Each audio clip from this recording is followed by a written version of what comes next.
This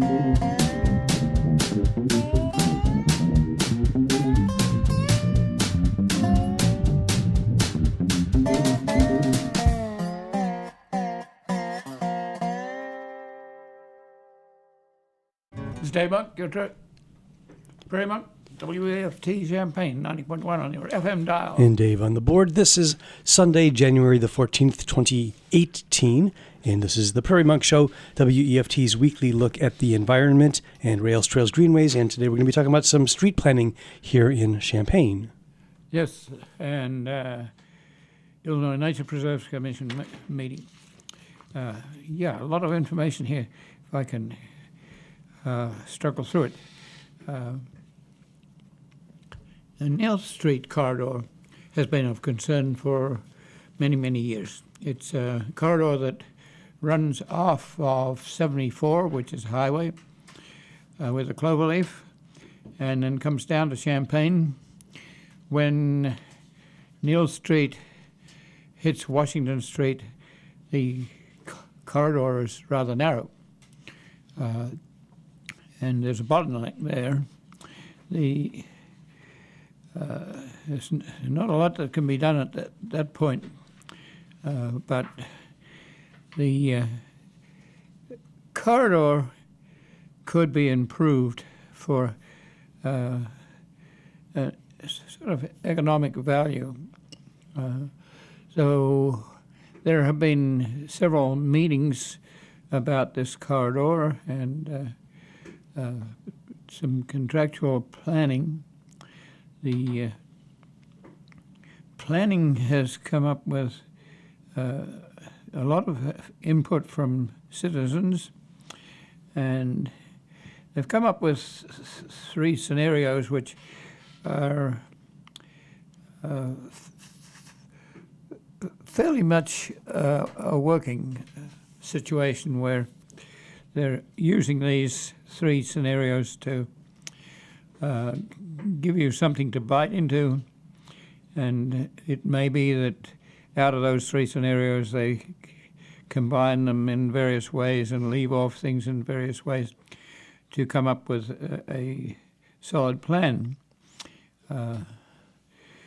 It's the three scenarios, basically, very crudely, to put it, one with that has to do with business on the corridor, one with perhaps apartments on the corridor, and one which is sort of a greenway.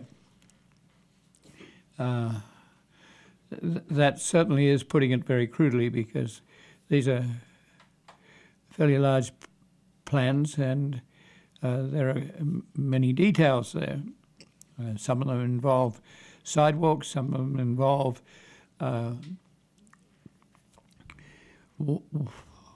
widening the sidewalk into the front of yards, which is a problem for people. It also involves putting a 4-lane road into a 3-lane road with a middle lane that is often referred to as a suicide lane, because you can be coming at both ends. But it's a very common practice if you want to reduce the volume of traffic going through. So one of the things is to perhaps slow down the traffic coming into town. It also involves thoughts about transportation of the semi-trailer type, or transportation of the type that comes from the mall. The northern end of this corridor goes over 74 and drops into a marketplace mall. So there's not traffic that continues north unless you jump sideways. So we're mainly looking at a southern trip. It's both ways, so it's not only southern, but my rather crude estimate of traffic numbers would be that most of the northern traffic to the malls comes on Prospect, not on Neil, but that may be my imagination. We're being asked to input without necessarily knowing a lot of the details that, frankly, take you a long time to accumulate. So we sympathize with the planners in their attempts to get input. There was a meeting which I kind of appreciated, because often these sorts of planning meetings are show and tell with lots of storyboards, but no overall introduction. And some of us are aware of this, have been aware of it over many years, but there's still a need for a reminder of what might be and what is in the minds of planners, and what are their innovations. And they're asking us for our innovations, and it's hard to do that without first having studied the plan in fairly detailed manner. So we have an introductory presentation. Then people are retired to tables around which 10 or 20, 15 people can sit or stand and debate the various plans, and they're advised to move around to the various tables and talk to different people and to different planners. It was a little confusing because it was different from most show and tells I've been to, but and there are people who were wanting to state their situation, which is very local. There were concerns about input of roads, and there were concerns about places that are outside the jurisdiction of this particular corridor. It really is confined to Neal Street, but the traffic comes from other places and the traffic goes to other places, and how do you do that? Philosophically, I think the city is wanting to slow the traffic and encourage traffic to find Champaign as an interesting and friendly place to be and to shop. It has competition. Most of the traffic coming to, for instance, sporting events comes down Lincoln Avenue. And Lincoln Avenue backs up north to Olympian Drive, so it's not usually referred to as a ring road, but you have a ring road round Champaign, which includes Lincoln Avenue and Olympian Drive.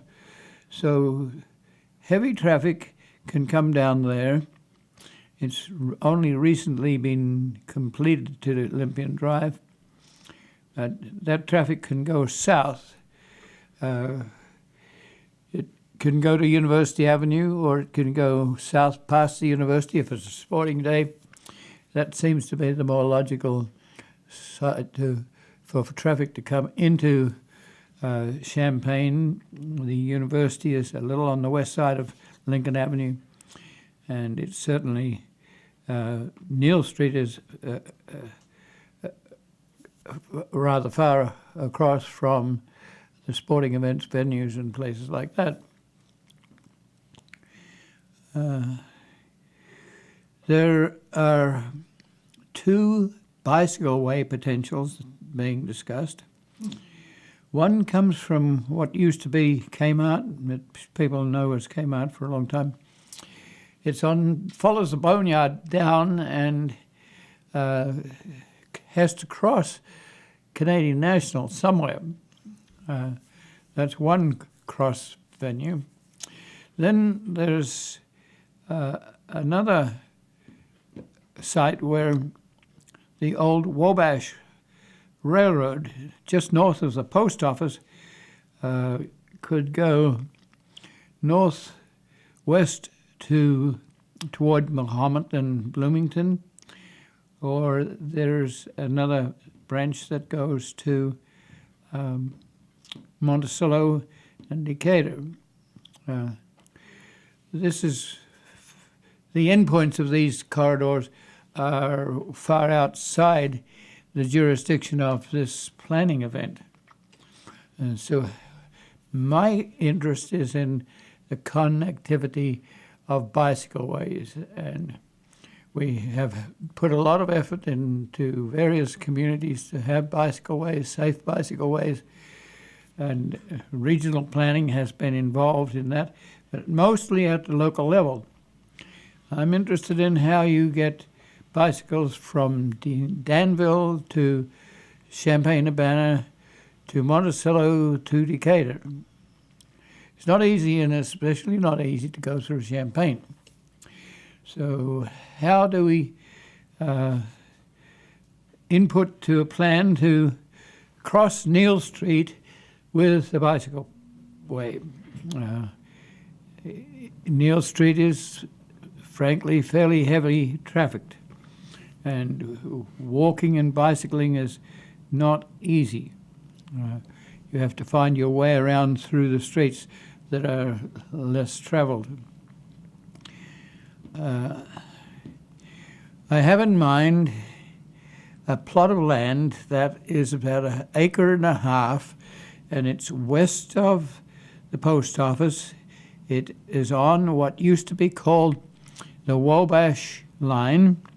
This was a line where freight coming from Humco and Kraft would go across Neal Street on the Wabash section and curl around onto the Canadian National and deliver its freight to the yards where it will be picked up. There was a derailment on that area, which forced the railroads, the Canadian National, to merge over onto Norfolk Southern line coming in from Bloomington. That line has been abandoned for 30 miles between Bloomington, Farmer City, and Mansfield. So there is the dream of how do you get into Champaign. You would come down that corridor somehow. That corridor happens to be very active because Cargill is a huge grain assembly, a supermarket of grain collection, and it has several branch lines that can load 110, 120 cars and take them out to Mansfield, where they meet another Norfolk Southern line that goes north-south. So we do have the potential to come in from Bloomington with a trail, but we don't know quite how, and sometimes it goes by a bicycle corridor parallel to the active line. But from my point of view, that takes out a lot of the greenway and a lot of our unchemicalized soils and native prairie. So I don't want to see that, but you're in the territory of two lines coming in. It used to be called the one coming in from Monticello used to be ICG, Illinois Central and Gulf, which is now Canadian National.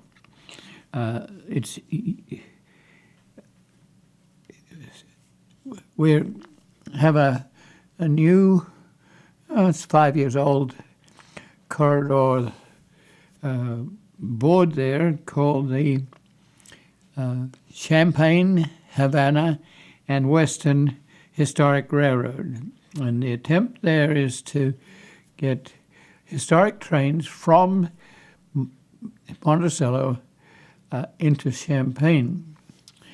We're re-railing 4 miles of Heartland Pathways bed and hopefully retaining use of about 10 miles of trackage that is still intact between Seymour, Bonneville, and Staley. The rail between Champaign and Staley is maintained for Kraft Humpco and gravel deliveries and plastic deliveries. It's active. It's not simple how you can do this, because when you strike a main line, you have to have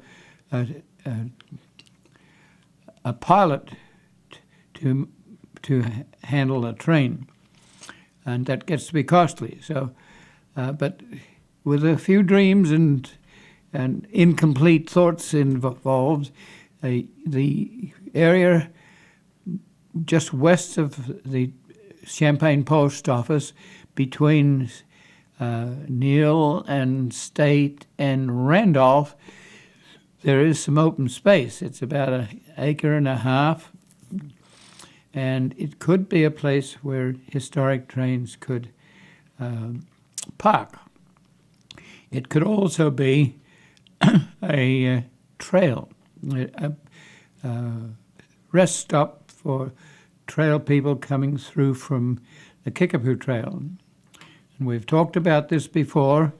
If you're at the Kickapoo Trail, it terminates at Main Street, Urbana, but we'd like to think that this could come through north of the yards, the North Southern Yards in Urbana, across Vine Street, across near the Station Theatre and the development of the Boneyard at that point, in front of Carl Clinic, across Lincoln Avenue, behind Pravina or Presence, and then connecting up with a Martin Luther King trail that exists, and then down and under the Canadian National Main Line using Washington Street underpass, and back onto Market Street and using the Wabash corridor, which has been abandoned, to get to the acre and a half I'm talking about. The acre and a half I'm talking about used to have a depot there, and it used to actually support a couple of railroad cars, which was the start of the Railroad Museum. Later, the Railroad Museum was moved to Monticello. Now, this sort of parking site is outside the jurisdiction of the Neal Street plan, but it very much is on my mind as to how you get bicycles across that corridor, how you get perhaps even a train across that corridor if you eventually want to take a historic train to Urbana. So that was my looking at the planning event. Could we write on our little cards some comment which would include that thought? How do we get a venue for various events that might come to that acre and a half? And how do we get a train park there? How do we get bicycle way people to stop there? And how does that relate to Neal Street? We're working at it. It may be that the Boneyard bicycle corridor coming through from Kmart to cross Neal Street very close to the Cloverleaf. Then it runs down through the North End community there and across Bradley Avenue. And how do you get it across or underneath the Canadian National? It's not easy to put underpasses in without you raise the railroad line because you have a drainage problem. So we too might have to take that corridor through to Washington Street and under the underpass that exists there, and there's room for bicycles. You have to think about the traffic and the attractiveness of the Cloverleaf. Cloverleaf had a hotel that's been demolished, and there's been restaurants removed there too. So it is sort of a barren area at the moment as far as business or apartments or nature is concerned. How could that be improved? So there are suggestions that go there. I am overall in favor of a greenway approach. I think that would be the less costly, and it would allow for upgrade, perhaps some inclusion of business and apartments. But basically, the city is trying to encourage people to enjoy that trip south and also handle the transportation. Most of the cars coming south are from the mall or going to the mall, and they hit Bradley Avenue. Bradley Avenue goes east-west across Neal Street. It has a wide intersection, so vehicles can move west if necessary, or they can move east. If they move east is a real problem because they have to cross the railroad at grade, and the number of intermodal trains that are passing, they are rather long, and they occupy that road fairly extensively. So how do you get people in vehicles over or under at that point also? And that again is outside the Neal Street corridor plan, but it relates because your traffic coming south doesn't necessarily want to get through a bottleneck at downtown Champaign. You do have a lot of gentrification in downtown Champaign. Years ago, when malls started to come, then Neal Street was cut off with a mall, which was designed to be a friendly open-air mall that would attract business. Unfortunately, it didn't work very well. It was cold in winter and hot in summer and windy because you create a corridor, you get wind. It's like downtown Chicago where you get wind through the corridors. It also blocked the traffic. The traffic had to go through the streets of Champaign. And you have to know that Champaign has two plats. It has a plat that is parallel to the railroad line and a plat that is a north-south, east-west plat, which complicates the streets, and it includes one-way streets. So the traffic was confused as it came through. It took $1 million to put the mall in. It was obsoleted by the movement out of Champaign of key stores like Sears and Penny's. They went to the growing malls that were larger. So the mall was taken out. It took $1 million to take it out, and Neal Street was opened up again. You have to understand that Neal Street is, after all, a major drag. It's on the west side of the railroad bed, and basically the 45 going south parallels the railroad line all the way to southern Illinois. So you have to think about traffic coming down Lincoln Avenue and going south on Lincoln Avenue and perhaps past Windsor, past Curtis. Curtis now has an outlet onto 57. So you can go down 45 or you can go a little further west and go down 57. That's taken some of the pressure off traffic going down through downtown Champaign.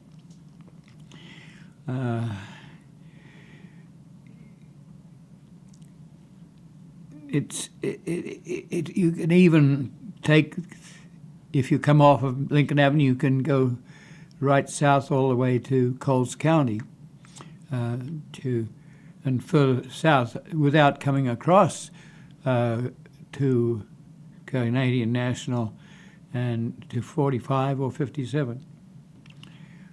So there are thoughts there.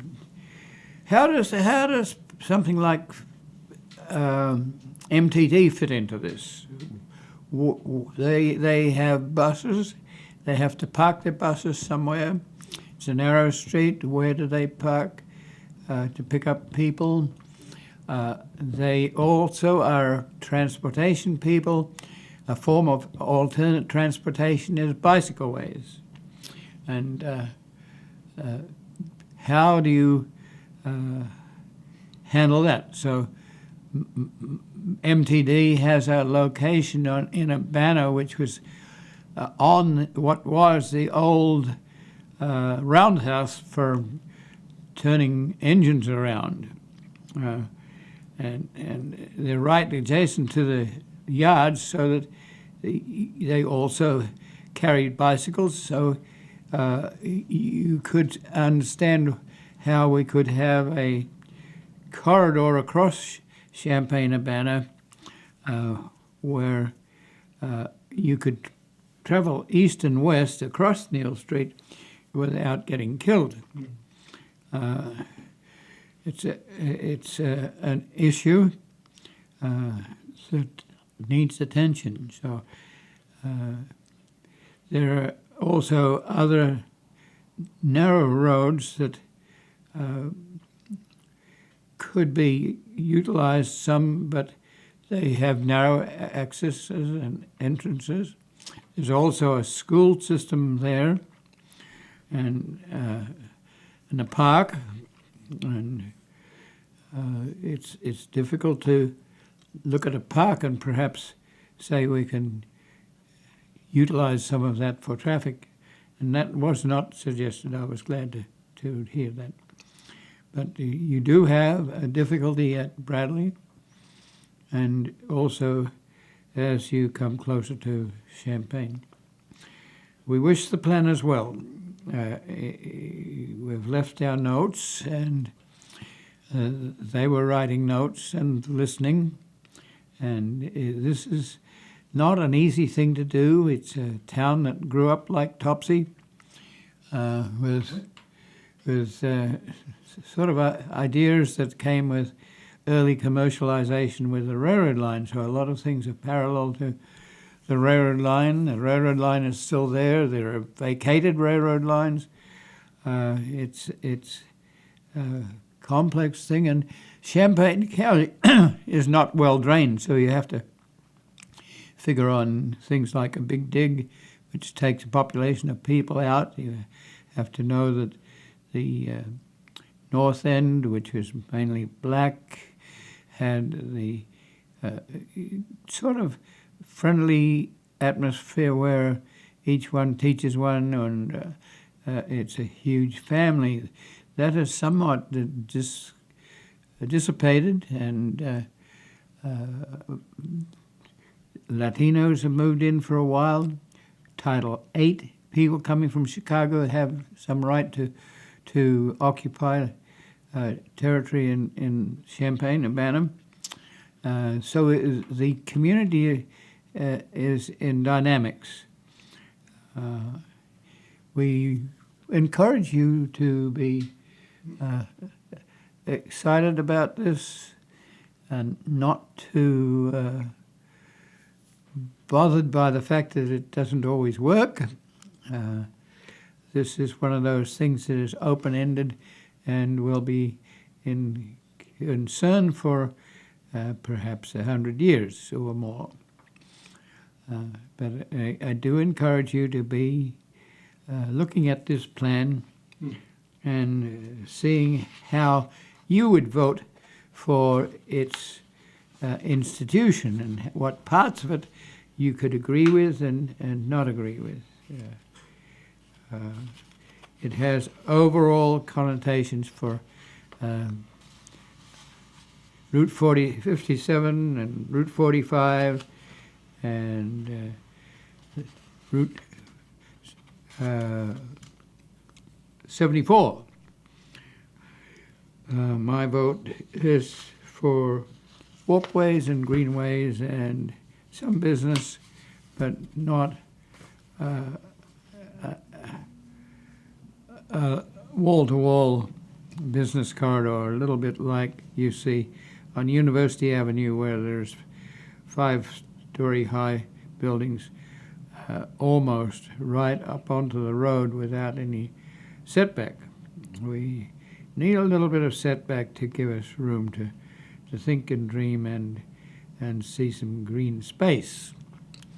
So the planning is going on.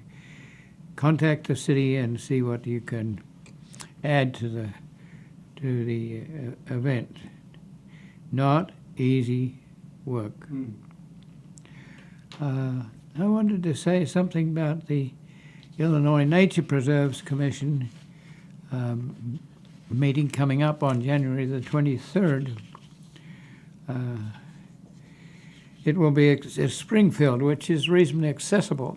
The meetings for the Illinois Nature Preserves Commission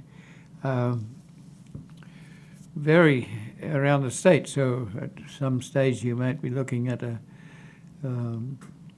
northern forest in northern Illinois, and at other stages you may be looking at a wetland fen or a cypress bog in southern Illinois. So the meetings are moved around, and usually there has been some field access before the meeting. It's let me read a little bit about the nature of the Illinois Nature Preserves. The mission statement is this: the mission of the Illinois Nature Preserves Commission is to assist private and public landowners in protecting high-quality natural areas and habitats of endangered and threatened species in perpetuity through voluntary dedication or registration of such lands into Illinois Nature Preserves Commission. The Commission promotes the preservation of these significant lands and provides leadership in their stewardship, management, and protection. So this has been an organization that's set up probably within the last 50 years.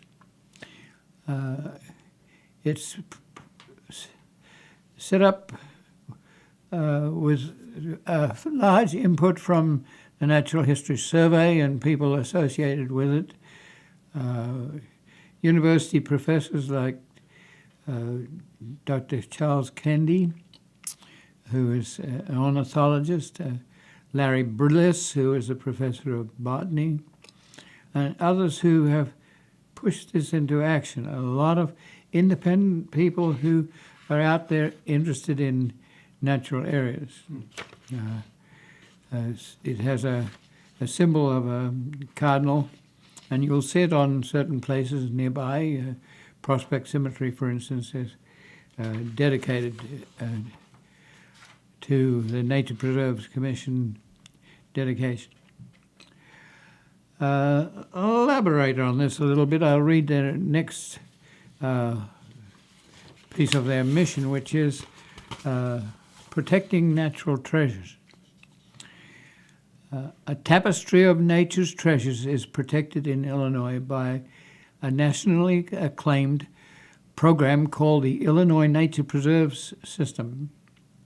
From the Cache River basins, cypress swamps in southern Illinois to the beach dunes along Lake Michigan, many of our state's most rare natural areas are protected as nature preserves.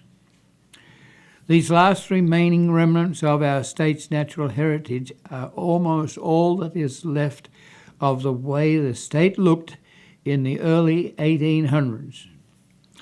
Today, less than 0.1 of the landscape remains as it did when first seen by Illinois' early settlers. Permanently protected by state law, nature preserves are private and public lands that have rare plants, animals, or other unique natural features, ranging in size from 1 acre to more than 2,000 acres. Nature preserves protect tallgrass prairies, oak groves, sandstone bluffs, wetlands, bogs, and other threatened natural areas. These lands are the last remnants of the Illinois wilderness, which provides homes for endangered species like the prairie white-fringed orchid, the prairie chicken, and chorus frogs.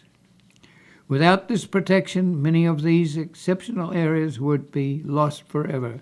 Currently, Nature Preserves protects over 900 occurrences of endangered and threatened plants and animals. In fact, more than 20% of Illinois' endangered species are in state-dedicated nature preserves. I attend these meetings every once in a while because I really regard what they do. There are 13 ecosystems in Illinois, as academics have designated. They run from white pine forests in the north to beach, sand dunes, to glaciated areas, to wetlands, and at each meeting, the approximately 30 regional officers that belong to the Nature Preserves Commission arrive and present cases for natural areas that could be preserved as a nature preserve or a soil and water conservation easement. I just ran down the list of some of the bodies that were being looked at. One is the Grand Prairie Friends Warbler Woods, North Warbler Woods, and then followed by Bluff area with miscellaneous forest, upland forest, and Kankakee Fen, Eagle Cliff Prairie, and a Wolf Road Prairie addition. These range from addition of 90 acres in the case of the Warbler Woods to create a 430-acre area in Coles County. The Bluff area is about 123 acres. I didn't put down the total for the Fen, but the Eagle Cliff was just 0.7 acres, probably adding to Luss Hill Prairie. And Wolf Road is a rather wonderful site in Chicago area where there was destined to be development. So it has all these unutilized streets in it, and the nature in there is absolutely wonderful. I brought my mother to it one time, and she got all excited and started to pick the flowers. But I had to say to her that this was not what you did with the natural area. There are so few of these wonderful sites that this is a unique site that has to be preserved. Let me say something more about the Grand Prairie Friends. They are dedicating or requesting for dedication as a soil and water conservation unit, 90 acres. And 90 acres now completes about 430 acres. So I'll try to read this.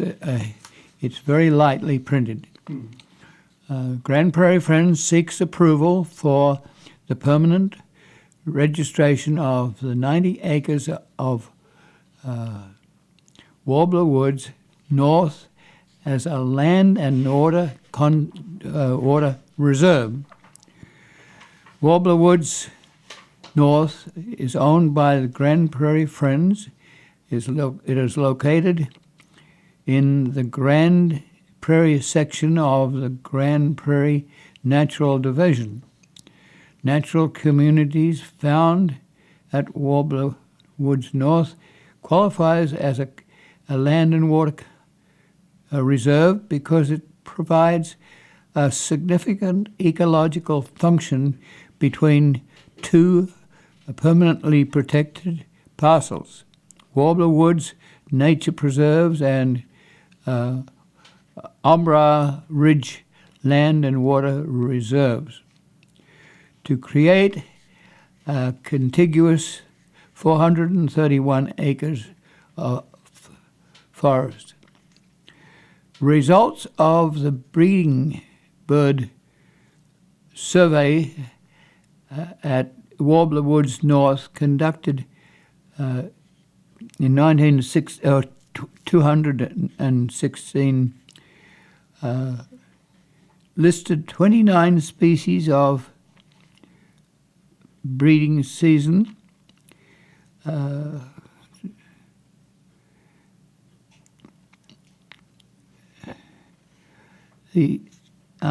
a little mixed up here. If you keep going there, it's great. It's right. Including 11 species. Yes, that need to be conserved and is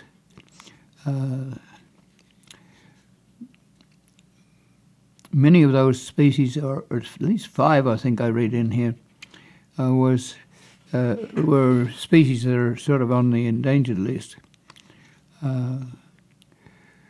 Currently, there is a maintained hiking trail comprising of 4-foot wide dirt base and small aggregate rock placed in areas to prevent erosion. The woods will be managed in accordance with the site management plan that provides detailed planned management activities.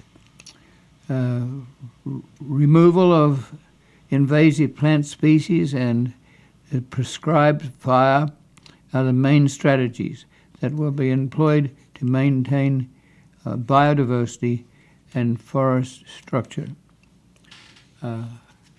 So I applaud the Grand Prairie Friends. I'm we created Grand Prairie Friends about probably 35 years ago or something like that, and they've done very well, and they have representatives on the Prairie State Conservation Coalition, and they're thinking about they're a trust, so they have respectability. I'm still a little sad that they've moved south of the Mason-Dixon line for the Grand Prairie. The mission of the Grand Prairies was to try and preserve something in the area of Champaign-Urbana and Champaign County, where there's almost nothing left. And it's very hard to do that. it's somewhat more productive in a sense to preserve forests. Everyone appreciates forests; they're not quite so appreciated of prairie. And if it is left alone, it acquires invasive species, and it acquires weeds from farmlands and even farmland plants, and it can all be only found along railroad lines, and they're kind of invaded sometimes. So we hope that the Grand Prairie Friends will keep their name of Grand Prairie Friends and come back a little bit into the center of the Grand Prairie in this very flat county and poorly drained county. They do have prairies. They have prairies at Loader, at Watseka, and so they're quite diligent about doing this. But I'm encouraging them because the prairie is much more an endangered ecosystem than the forest part of the prairie forest ecosystem. The forests were there, but not very many. In Champaign, we had a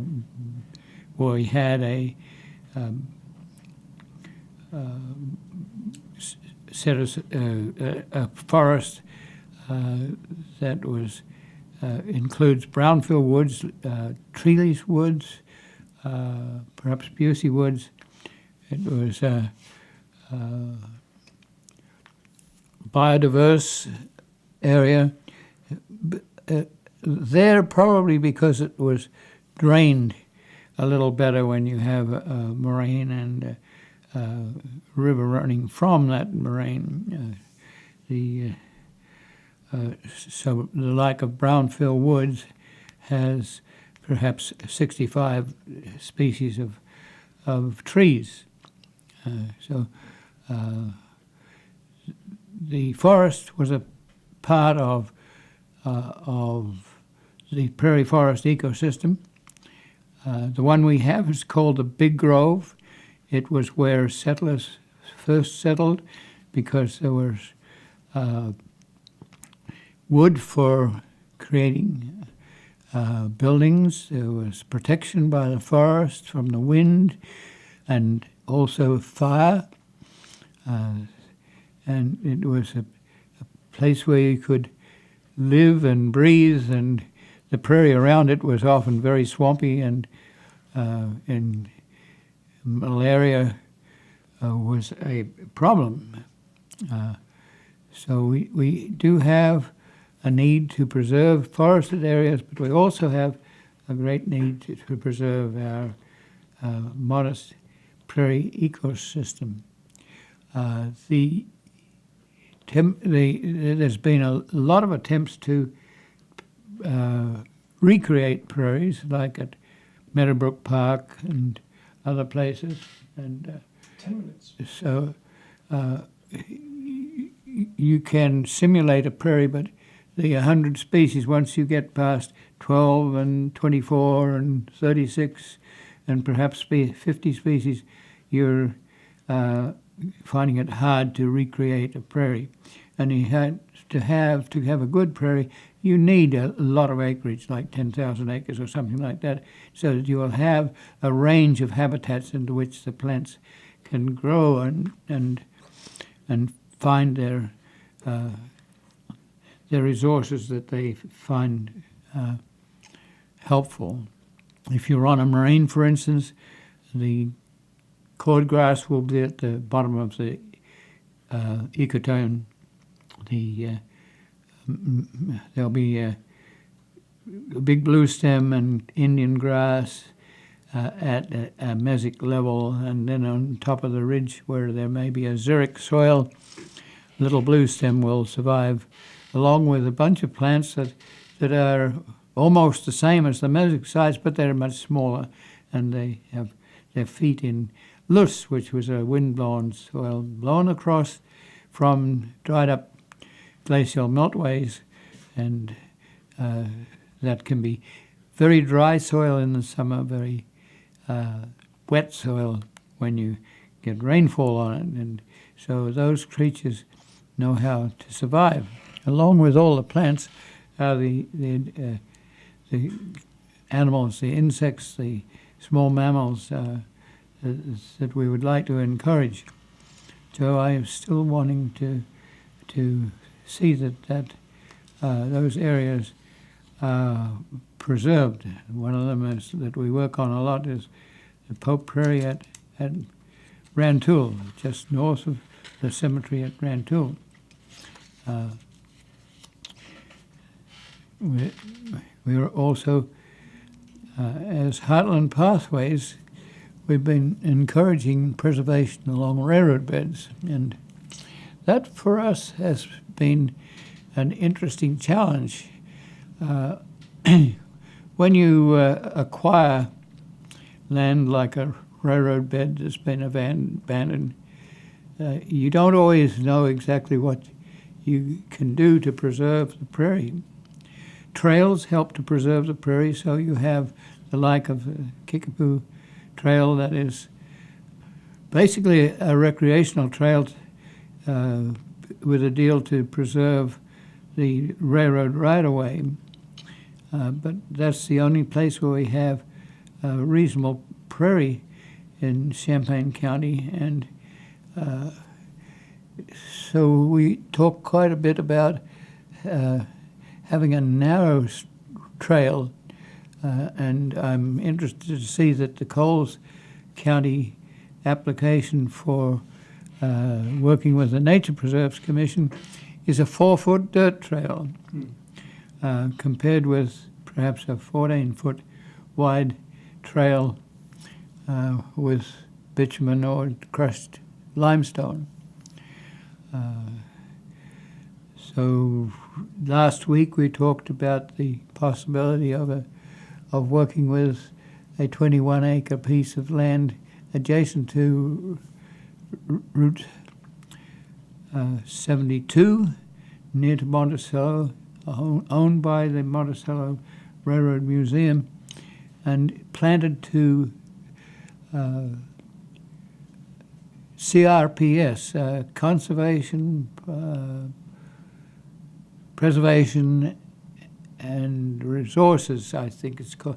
It's just more or less the old Soil Conservation Agency, and the planting is basically trees and prairie. And the question is, could Boy Scouts be involved in the preservation of a site like that? We have a number of those sorts of sites that come up, and so Heartland Pathways is a kind of open-ended institution, and its role in life is to encourage the preservation of that sort of site, the interpretation of it perhaps. What could Scouts do? How could they interpret the area? Could they watch erosion on a slope? Could they put in a little thing that's called a lysimeter, which collects the soil coming down with erosion and measure it over the years? Could the Natural History Survey be interested? Could citizens be interested? How do you do this? Tom Scott, a railroad engineer who has had a lot to do with the Monticello Railroad Museum and is president of the Champaign, Havana, and Western Railroad, which is wanting to get historic trains into Champaign. How do we work with railroad people? Engineers haven't always had the luxury of an association with biology, and how do we look at that? How do we include different groups with different interests? And can this be a simple linear do it and achieve it? And I'm thinking that this could be a site that would move into other generations and be in a perpetual site. That means that you have to work with agencies like the Monticello Railroad Museum that owns the site. Can this be associated with other sites nearby? Could there be a visitor center? The Monticello Historical Society has bought a barn, and it's acquired land from the Monticello Railroad Museum, so there's a cultural museum there. And just up the hill, there's this site that is very near an open space that also could be utilized. It's not CRPS, it's a natural area where between two railroad beds. One was the old interurban and one was the main line. And it expresses itself very well. It's a site where historic trains can move, and sometimes the sites are occupied by rail cars that are renting the line, so you can't always do that. But you're putting together the bones of a future that'll be around for many years. There are other small segments of property along by the railroad lines that could be a preservation site. So I think that probably gets me for today. But think about how you go about preserving sites, and think about Neal Street as you travel it, and see what you could do to dream what might happen there. This is Dave Monk, your Prairie Monk, WEFT Champaign 90.1 on your FM dial. And Dave on the board.